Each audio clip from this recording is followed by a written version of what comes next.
Bienvenidos a Un Buen Diálogo. Hoy voy a entrevistar al ex gobernador de la provincia, actual representante en el Parla Sur, Hernán Hipólito Cornejo. Vamos a hablar con él sobre cómo está funcionando Parla Sur como institución, cuáles son las funciones que está cumpliendo institucionalmente, cómo viene el trabajo del parlamentario en una nueva función también y en una nueva institución.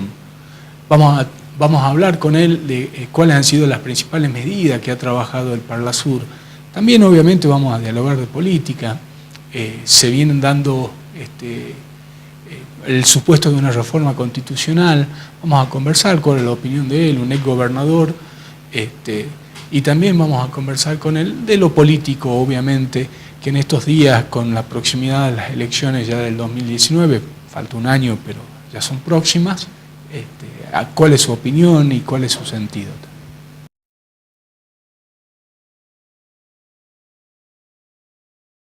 Bienvenido, Cornejo, te agradezco tu visita. No, al contrario, Facundo, para mí es un gusto asistir a esta reunión invitado por vos.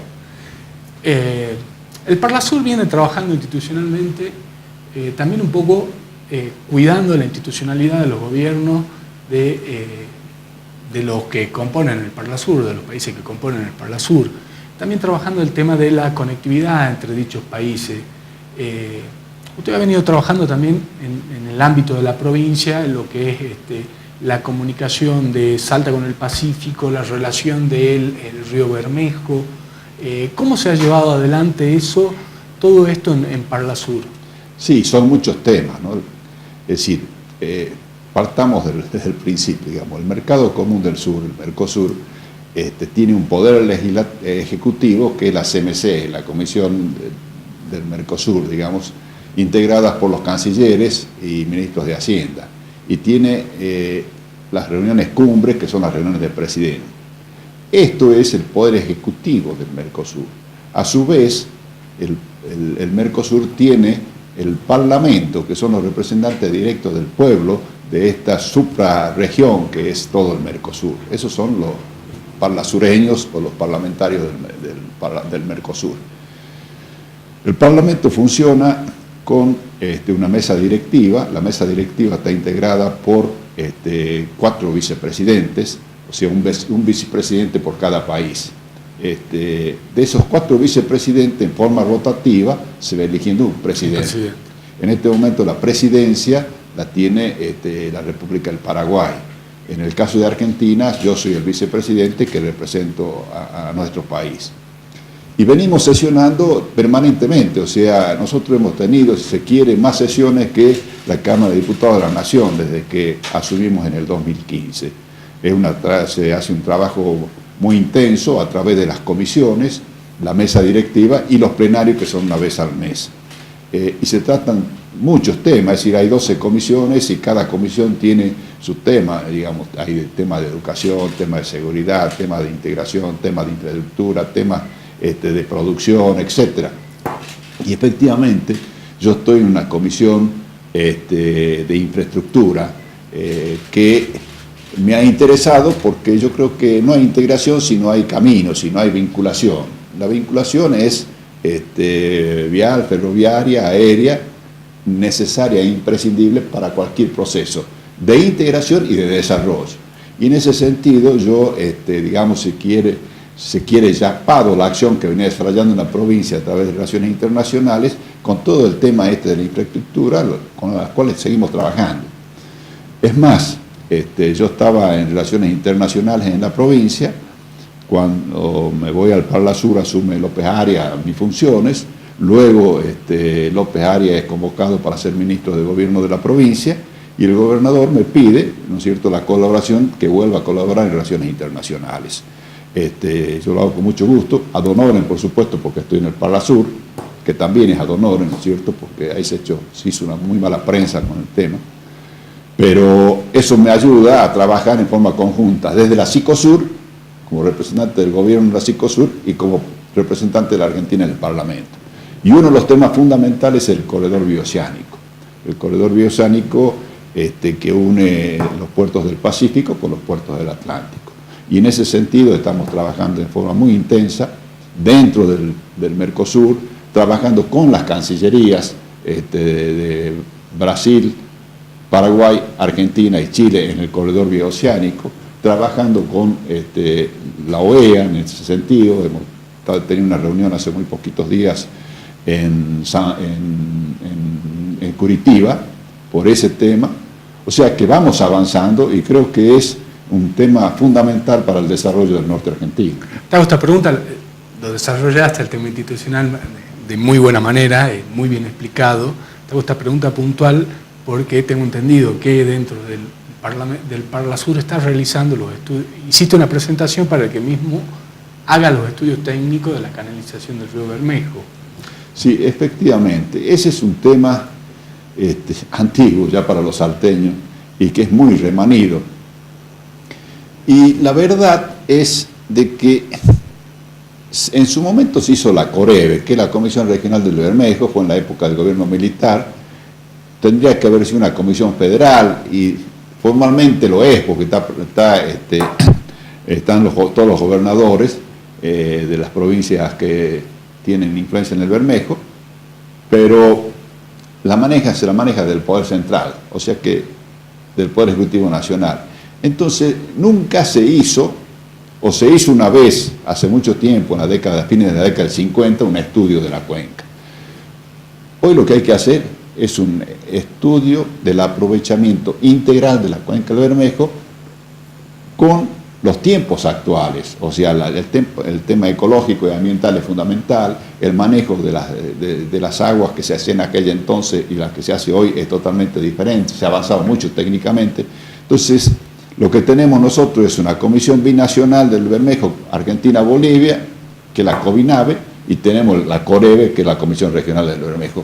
Pero yo veo que no avanzamos en ese tema. Entonces, yo he presentado un proyecto y efectivamente lo tomó el Mercosur como un tema de interés especial, el estudio y reglamento integral de la cuenca del río Bermejo. Y en ese sentido se está en la etapa de buscar financiamiento para el estudio ese que hay que hacer. Porque si no partimos del estudio, hay muchos opinadores de temas parciales del el estudio inicial se lo hizo en la época de Juan Domingo Perón. O sea, estamos hablando del año claro, 1945. Claro, ahí se habló, pues, sí, pero el más fuerte se hizo en la década del 57, 58, pero hubo muchos estudios. El más completo fue ese que hizo Agua y Energía de la Nación, trabajó mucho en el tema, pero ya ha quedado desactualizado hacia con la tecnología moderna. Hacia el desarrollo de la provincia es algo que es muy importante. Pero es fundamental porque no solo es agua potable, agua para riego, incorporación de 1 millón de hectáreas al cultivo intensivo, energía eléctrica, sino y fundamentalmente el transporte, la canalización, ¿no es cierto? El costo de logística tiene claro, mucho más barato. Si nosotros hacemos como un afluente, un colateral de la hidrovía Paraguay-Paraná, ¿no es cierto? Esto funciona, también lo presenté ahí en la hidrovía, a este proyecto, realmente disminuyen los costos de una forma brutal, se van al 20-25% del flete. Para lograr una industrialización cierta en la provincia, si no tenemos algo que desarrolle la logística de esta manera, es muy difícil, claro, ¿no? Exactamente. Y ahí tocamos otro tema, que es el tema del relegamiento que hay del interior. O sea, la Argentina se habla mucho de la grieta. Yo creo que la grieta está fundamentalmente en el país federal y el país unitario. Una de las tantas grietas, claro, que tenemos. Pero eso es muy grave porque esta grieta se va agravando a través del tiempo. En su momento, en la época, digamos, del gobierno militar, nos transferieron una serie de servicios y nos van restando recursos. Yo me acuerdo en el año 1989, sí, que no teníamos ley de coparticipación, la coparticipación era medio ojo y no había obligación del gobierno nacional de pagar la coparticipación de forma puntual, se atrasaba, se adelantaba.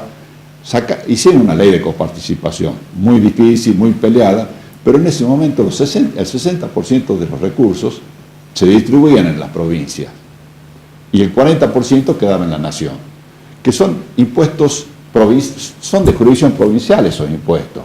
O sea, para hacer un poco de historia, cuando se constituye la nación, las provincias son anteriores a la nación. Anteceden a la nación. ¿cierto? Constituyen y delegan algunas atribuciones que tenían las provincias a la nación. Por ejemplo, la renta de aduanas, ¿cierto? Que fue el gran problema con la provincia de Buenos Aires, que tardó en incorporarse. La disputa histórica. Bueno, el tema es que esas rentas de aduanas son las famosas retenciones que conocemos ahora. Sí. Y todos los otros impuestos en la jurisdicción provincial.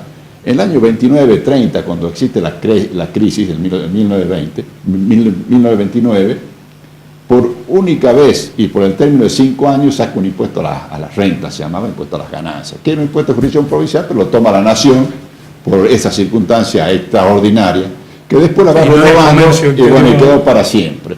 Entonces, son impuestos de jurisdicción provincial que la nación los recauda y los tiene que redistribuir a través de una ley. Esa ley es la de coparticipación. En el año 89, cuando se hace la ley, 60% para las provincias, 40% para la nación. Hoy es al revés, hoy está con el 65% se queda la nación y le da el 30 y pico por ciento a las provincias. O sea que le ha sacado un bocado muy grande. No solamente eso, sino que le traspasó toda la educación, toda la salud. Servicios de seguridad, seguridad de la Policía Federal. La educación secundaria de la jurisdicción nacional se la pasó a la provincia y no se la técnica. Compensó con nada de eso. Cuando se privatizó las jubilaciones, como no daba la caja, digamos, se le sacó un 15% a las provincias también. O sea, cada vez se le va sacando más a las provincias, cada vez es más grande la brecha entre el interior y el centro, y se sacó, por ejemplo, ahora el tema de las asignaciones de las asignaciones familiares. Finalmente no salió. De todas maneras, pero se intentó sacarla y se sacó ahora el tema de la soja que iba al interior. Bueno, porque... pero ahí hay una cosa, el tema de la soja. Hay provincias que realmente no producen soja y recibían importe prácticamente similares a los de Salta, que es una de las principales productoras. Sí, bueno, ese es un principio, digamos, de solidaridad, si se quiere decir. Tierra del Fuego recibía del fondo de Santa Cruz recibía y no produce soja, que sí, bueno. Sí, pero bueno, eso... Pero son inequidades que van haciendo... Y van agravando la situación. Pero de todas maneras, la iniquidad más grande es la que existe entre el centro y la periferia en la Argentina. Sí. Nosotros tenemos una renta media, ¿cierto?, que se la encuentra en el centro. Después hay una renta que es superior, digamos, que es en la capital federal, ciudad de Córdoba, ciudad de Santa Fe. Y después tenemos la renta de la periferia. Nosotros tenemos un 25% de la renta que tiene la capital. Sí, y tenemos un 50% de la renta que tiene... Hay también la responsabilidad de los gremios, porque se firman convenios laborales a donde un trabajador de Buenos Aires recibe un 25, un 30, un 35% más que el trabajador en Salta. Todo en pos de fomentar dicha actividad como una herramienta de fomentar el empleo. El caso de los mecánicos, el caso gastronómico. Esa cosa también contribuye a la inequidad. Eso ya es lo colateral. Yo creo que la dirección nacional, el gobierno nacional, en su visión, digamos, integral del país, el que está equivocado, ¿no es cierto? No está haciendo una distribución equitativa de los ingresos ni fomentando, digamos, se sigue dándole privilegios, como lo teníamos, por ejemplo, en el tema de la luz y el gas, que la capital federal, con una renta 4 veces superior a la nuestra, pagaba mucho menos. Nosotros lo subsidiamos a la capital. Subsidiamos la luz productora del gas. Bueno, Macri hace unos días traspasó a AISA finalmente a la provincia de Buenos Aires, que creo que en los últimos 20 años es el hecho más federal que existe en la política argentina, ¿no? El otro día también se lo decía a Julio Lutaif. Hablando del tema de la inequidad, una de las consecuencias de la reforma constitucional es que esta inequidad fue asentada en virtud de la reforma del Senado y la elección directa de los senadores. Le dio un poder electoral a la provincia de Buenos Aires que cualquiera que quiera ganar una elección tiene que hacer una elección en Buenos Aires. Exacto, bueno, eso fue el pacto Menem-Alfonsín. Realmente nos descolocó, porque antes a través de los congresales nosotros teníamos, los electores teníamos otra posibilidad. Con el colegio electoral. Efectivamente. Bueno, son todos, por eso digo, ahora nos sacan el tema de la soja, no son hechos aislados, es un proceso de deterioro que viene teniendo el interior muy fuerte y muy marcado, y la brecha cada vez es mayor. cada vez más, hay más diferencia. Y ahora esto no habla también de las debilidades políticas de los gobernadores del interior. Yo creo que, bueno, es que el gobernador del interior es débil políticamente porque el poder central lo debilita. Al darle menos recursos, los gobernadores al final tienen que transar en una serie de cuestiones, ¿no es cierto?, que lo debilitan y ¿por qué no se paran y se plantan? Porque no pueden. Entonces, lo que hace falta en este país es que venga un proyecto nacional con una visión federal, ¿no es cierto?, que incluya, es decir, vamos a la parte política, nosotros venimos en una decadencia muy fuerte, el país está en una situación límite, porque esa es la verdad. Hoy no es un partido político el que lo va a sacar el país adelante. En consecuencia de la reforma constitucional de Menem, que destruyó los partidos políticos con la elección directa del Senado. Entonces lo que hay que hacer ahora es un gran acuerdo, suena mal porque el título está gastado, pero un acuerdo nacional, ¿no es cierto?, donde haya un proyecto nacional donde participen, ¿no es cierto?, todas las fuerzas políticas que se alineen en ese sentido, a los efectos de formular un proyecto de crecimiento, de producción, crecimiento, ¿no es cierto?, y de empleo, que es lo que se viene destruyendo a mansalva en los últimos tiempos. Nosotros hemos sufrido una crisis del dólar, ¿no es cierto?, que todavía no se ha reflejado del todo en la sociedad. Esto evidentemente es un proceso inflacionario con caída del empleo, con caída del trabajo, que está haciendo un combo muy duro para que se va a reflejar no dentro de mucho tiempo. El tema de la suba del dólar, si bien a las economías regionales las beneficia, son netamente exportadoras, ¿no?, de productos pseudo-industrializados. Estamos hablando de vino, sí, azúcar. Pero el beneficio es también de muy corto plazo, ¿no es cierto? Es cuando se produce la diferencia. Luego el proceso inflacionario iguala, ¿no es cierto?, ese crecimiento del valor del dólar se traduce a los precios, a la inflación, y a los 3-4 meses ya está igualado. O sea, es momentánea el beneficio, no es permanente. Estamos hablando de una situación crítica a nivel nacional en la economía, no de ahora, de los últimos 20 años. Si bien en el gobierno anterior hubo un periodo de crecimiento y hubo 3 años de superávit fiscal y superávit financiero, fueron los primeros 3 años de Néstor Kirchner, que es algo que indefinidamente no se puede estar con déficit en las cuentas de las instituciones, pues son instituciones en definitiva. Hablando del tema político, estás haciendo una mirada muy crítica de lo que hace el gobierno nacional. ¿Cuáles son las posibilidades que tiene el actual gobernador de la provincia de instalar su candidatura? Yo creo que tiene muchas posibilidades, es un hombre que se lo conoce ya, pero pasa fundamentalmente por la elaboración de un proyecto nacional. De tener materia gris trabajando, ¿no es cierto?, en un proyecto de gran amplitud, ¿no es cierto? Tiene que tomar, es decir, abarcar todos los sectores nacionales y populares, ¿no es cierto? No podemos limitarnos a lo que es el peronismo porque evidentemente no le alcanza. Nosotros necesitamos algo más amplio, donde se fijen metas al corto, al mediano y a largo plazo muy claramente definidas, cuando participe gente que realmente tiene la capacidad para hacer ese tipo de formulaciones, que existen en la Argentina y que ya están trabajando, esa es la realidad, se está trabajando en ese tema. Creo que es la única posibilidad. Y una vez elaborado el proyecto, una vez formado el conjunto de posibles candidatos, bueno, entre ellos se tendrá que ver quién es el más potable, quién es el más afín, quién es el que tiene más posibilidades de llevar adelante ese proyecto. Pero creo que es la única salida que tiene el país. Creo que Macri, el gobierno de Macri, equivocó el diagnóstico y equivocó el remedio, las dos cosas, ¿no es cierto? O una es consecuencia de la otra, pero hicieron muy mal las cosas, muy mal. Es decir, nosotros no podemos decir de que estábamos bien, digamos que estamos... Sí, la salida del cepo fue mala, la devaluación fue mala, la quita de retenciones fue mala, y hoy son las consecuencias. El manejo de la política, la falta de concertación, la falta de acuerdos, ¿no es cierto? Que era una de sus banderas de campaña, que iba a ser el gran acuerdo, que iba a convocado, pero no acordado. Es decir, si vos convocás tenés que acordar, ¿no es cierto? Y eso no se hizo. cuando tenía todas las posibilidades para hacerlo, porque había la predisposición para trabajar en ese sentido y no lo hizo. La política siempre tiene predisposición al diálogo y a los acuerdos y a los consensos. Claro. Porque es la función en definitiva de la política.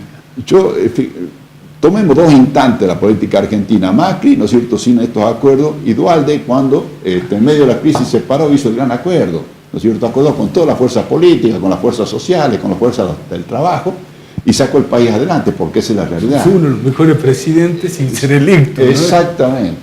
A partir de Duhalde empieza el crecimiento que después, bueno, se afianza. La especificación asimétrica, hubo alguna consecuencia también económica no deseada, pero bueno, manejó muy bien la política. Pero se vio el resultado. Y se vieron resultados. Exactamente.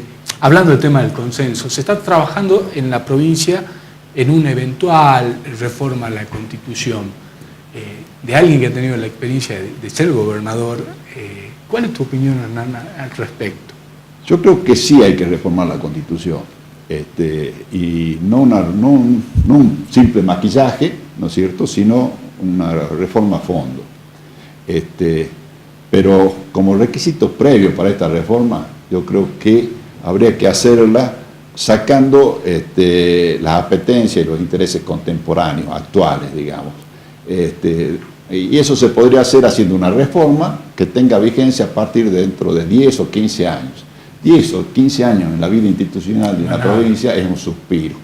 Entonces, de esa forma, eliminamos todos los intereses actuales, ¿no es cierto? Porque yo lo he visto en la Constitución, sobre todo las dos constituciones que se hicieron, reformas en serio que se hicieron, que fue la del 86 y el 98.